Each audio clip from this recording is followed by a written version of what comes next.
Olá, meus amores! Hoje a gente vai trabalhar um pouco sobre função de segundo grau, mais a parte de introdução, definição, conceitos e futuramente eu vou trazer algumas aplicações, tá? Começando pela definição. Toda função estabelecida pela lei de formação f de x igual a x ao quadrado mais bx mais c, na condição que os coeficientes sejam números reais e que A seja estritamente diferente de zero, porque senão não vai haver aquele termo de x ao quadrado, né? Que denomina a função de segundo grau ou quadrática. Então, toda essa situação dessa formação é chamada de função quadrática. A sua forma fatorada é conhecida como A vezes x menos x1 e x menos x2. Lembre que isso aqui é um produto, né? Um produto e o A tem que estar multiplicando esse produto. Lembrando que x1 e x2 são raízes reais, tá? São as raízes dessa nossa função. A gente vai ver mais adiante. O gráfico. A representação geométrica de uma função de segundo grau é dada por uma parábola, que, de acordo com o sinal do coeficiente A, pode ter concavidade voltada para cima ou para baixo. Então, vamos lá. A gente tem duas situações. Primeira, quando A é maior que zero. E segunda, quando A é menor que zero. Quando é que A é maior que zero? Quando todos os valores são positivos maiores que zero, né? Todos os valores reais maiores que zero.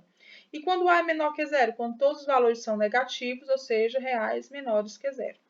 Aí, observa aqui o gráfico. A concavidade está totalmente voltada para cima, porque o nosso A é positivo. Aqui, nessa situação, a concavidade está toda voltada para baixo, porque o nosso A ele é estritamente negativo. Então, vamos dar continuidade. Vamos estudar agora o gráfico com as raízes da função segundo grau. As raízes de uma função segundo grau são dadas quando fazemos y ou f de x igual a zero.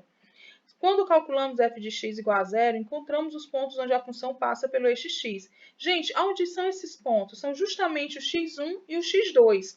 São esses dois valores que nós vamos marcar no eixo x, que é para a nossa parábola passar por eles, tá? Para encontrar em quais pontos a função cruza o eixo x, formatamos a função com uma equação segundo grau, encontrando as suas raízes utilizando o teorema de Bhaskara. Gente, olha só.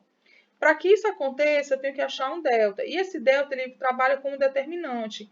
Ele vai me dizer se a minha função ela possui raízes, sim ou não, e se são distintas ou não. Então vamos lá, eu tenho três situações. O delta ele pode vir negativo, ou seja, menor que zero, ele pode ser igual a zero e ele pode ser maior que zero. Quando é que ele é negativo? Quando o valor de delta dá negativo, as nossas raízes elas não têm raízes reais, ou seja, ela não intercepta o eixo x. A nossa parábola ela fica acima ou abaixo do eixo x. Como assim? Quando o A é positivo, a parábola está acima, logo ele não vai tocar, porque o nosso delta é negativo. Quando o A é negativo, a parábola vai estar para baixo, mas ele também não vai tocar o eixo x, tá, gente? Segunda situação, quando o delta ele é igual a zero. Então, vamos lá. Quando o delta é igual a zero, eu tenho uma única raiz real. Como é que funciona isso? O meu x1 e o meu x2 são iguais. Logo, a parábola vai tocar em um único ponto no eixo x. Tanto para o delta, tanto para o A positivo, como para o A negativo, tá? Isso funciona para as duas situações. O importante aqui é verificar se o delta é igual a zero, que aí ele vai ter um único ponto tocando no eixo x. E por último, quando o delta ele é maior que zero. O valor de delta sempre são valores positivos. O que acontece? Nós vamos ter duas raízes distintas. O x1 e o x2 vão ser diferentes, tanto quando a concavidade for para cima, quanto quando a concavidade for para baixo, ok? Vamos trabalhar também com os vértices de uma parábola. Como é que funcionam os vértices? Gente, o vértice ele tem o máximo e o mínimo. O mínimo é onde um ponto mais baixo que essa parábola ela pode chegar. E o máximo é o ponto mais alto onde essa parábola pode chegar. Mas existe aqui um macetezinho, presta atenção. O mínimo vai ser quando o A for positivo. Ou seja, a parábola vai descer ao máximo, porque a minha concavidade está para cima. E o máximo vai ser quando o A for negativo. Por quê? Porque ela vai subir ao máximo quando a minha parábola for para baixo. Existe também a situação de um par ordenado. Para que exista esse ponto aqui do vértice, tem que ter um par ordenado de y e de x, que é chamado de xv e yv, que é justamente o par ordenado que forma o ponto do vértice.